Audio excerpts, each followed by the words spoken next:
I'm taking on a new challenge, recreating anime poses with action figures. From the fighting stances to iconic runs, we'll see how well these action figures can recreate these moments and hopefully give you some inspiration for your anime figures. Let the posing begin. Let's step into the world of Naruto. Leading the way is the SH Figuarts Naruto Uzumaki. It also happens to be the very first anime and SH Figuarts figure I ever bought, so there is some sentimental value behind this one. Let's kick things off with one of Naruto's most iconic moves, Shadow Clone Jutsu. For this pose, I'll use the grinning faceplate and his jutsu hands. I'll prep the figure by putting the arms in a T-pose and working on getting him into a kneeling position. One thing I absolutely love about this figure is how smooth and fluid the articulation is. It makes the whole process way more enjoyable. Next, I'll crunch Naruto forward slightly, lift his head so he's looking straight ahead, and add a bit of a body twist. The pose is starting to come together, but now it's time to nail the jutsu hand position. I'll bring his left hand toward his chest, keeping it horizontal, and then adjust the right arm inward, aligning the hand vertically to match the reference. To refine it further, I twisted the thigh inward, making sure the foot stayed firmly planted for stability, and there you have it, Naruto ready to unleash his Shadow Clone Jutsu. We'll circle back to Naruto later, but for now, let's jump over to the Dragon Ball Z universe and power things up with SH Figuarts Goku. This figure, along with the other two we'll be posing in today's video, all start at $35, which is a budget-friendly way to get into the anime collection that SH Figuarts has to offer. As we go deeper into this series, I want to explore more characters from the Dragon Ball roster, but for now, let's focus on our main hero. Let's test out Goku's charging up pose from the start of his battle with Nappa and Vegeta. I've been watching Dragon Ball Z Kai, and seeing this fight unfold was truly an experience. I'll start by swapping in the clenched teeth faceplate and then a pair of fists, which are pretty accurate to the scene. The only difference here is that Goku will be looking to the side instead of straight ahead. First up, we have the legs. I'll bend the knees slightly and adjust the ankles for stability. It's all about making sure that he's firmly planted. Since Goku's crouching in this reference shot, I'll need to raise the legs higher to mimic this pose. A great trick for figures with limited torso articulation. For the upper body, I'll spread the arms wide and flex those muscles. And after a few micro adjustments between the arms and legs and the upper body, I think our pose is ready. It's very simple, but still iconic at the same time. Before Goku powers up, he needs to loosen up. So for this stretching pose, I'll use this serious faceplate and hands with bent fingers, technically for his Kamehameha, but they'll work here too. First, I'll swap the hands and focus on the legs. Bend the left knee, extend the right leg, and tilt the right foot slightly downward for that stretching motion. Next, let's get to the arms. I'll bend the elbows and place the hands on the knees, making sure that the palm is resting on them, and then make sure to readjust the head so that it's tilting downward and facing toward the extended leg. Doing this helps convey that look that Goku is concentrating on his stretch. After a few tweaks, here's the final result.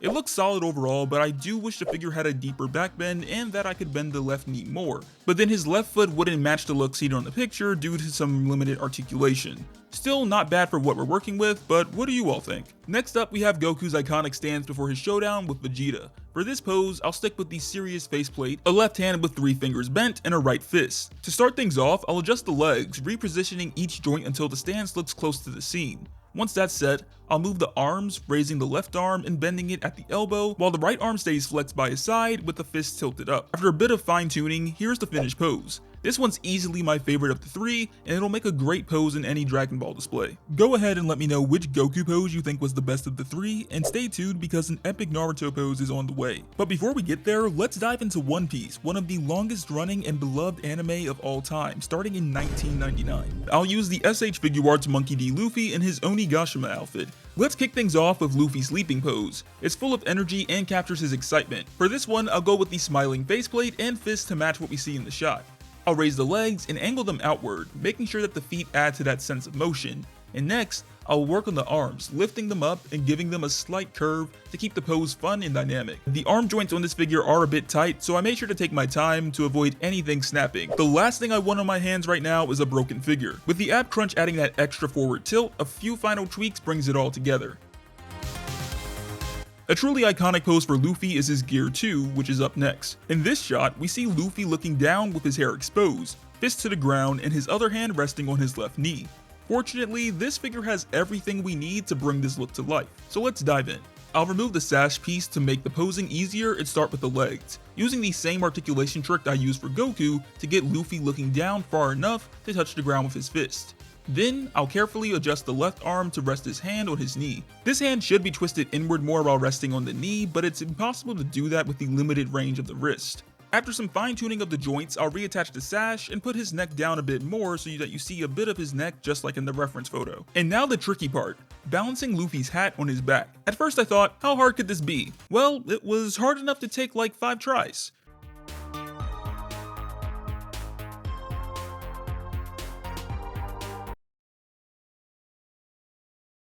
Maybe next time I'll just save myself the trouble and use sticky tack, but it is good to know it's possible if you have enough patience with it falling off constantly. All trouble and limitations aside though, this figure handled this pose decent enough. It's not 100% accurate, but it is still recognizable. After finally dealing with that hat, let's move on to the celebratory pose. This one's nice and simple, just like Luffy's first pose. I'll begin by working on the legs, getting them positioned as close as I can to the shot. The only tricky part is the limited knee bend thanks to the design of the shorts, but nothing too frustrating.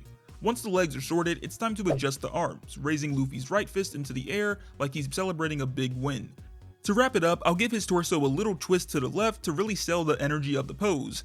While not the flashiest pose, it definitely captures Luffy's excitement, simple, fun, and pure One Piece energy. So we've powered up with Dragon Ball Z and set sail with One Piece, but now let's get back to the Hidden Leaf Village with Naruto. We have the legendary Naruto run, a move that's been recreated countless times in real life. About it at 6:30. And even broken down to see if it's as effective as the anime makes it look. First off, let's position the legs into that dynamic running stance, adding a natural curve to each leg to make it look fluid. Also, don't forget to push the back foot down. That small detail helps sell the momentum of the run. The key to pulling off this iconic pose is tilting the upper body forward to match the flow of Naruto charging ahead. Once that's done, I'll swing his arms back, adjust the fingers so they're facing upward to the sky, and finally, tilt the head up slightly. For that windswept motion, I'll lift the tails of his bandana just a bit. It's those subtle touches that make all the difference. If you've got a Naruto figure, you have to try this pose at least once. Alright, it's time for the grand finale, the Rasengan. For this iconic pose, I wanted to capture all the intensity and motion of Naruto's ultimate move. My goal was to create a dynamic stance that shows him ready to unleash his power. And to elevate the pose further, I'm unboxing these blue wind effect pieces from Tamashii Nations, which are perfect for recreating that swirling energy around him. These pieces are incredibly versatile and work seamlessly with the official Tamashii stands to build up the action around Naruto or any other figures you may own.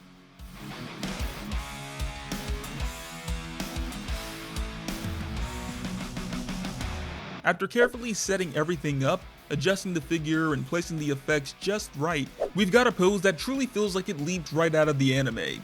Let me know what you all think of this final pose.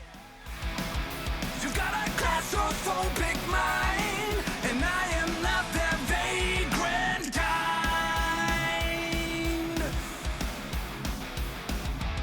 Let me know which anime or other types of characters you'd like to see posed next. I'll catch you all in the next one, but until then, peace.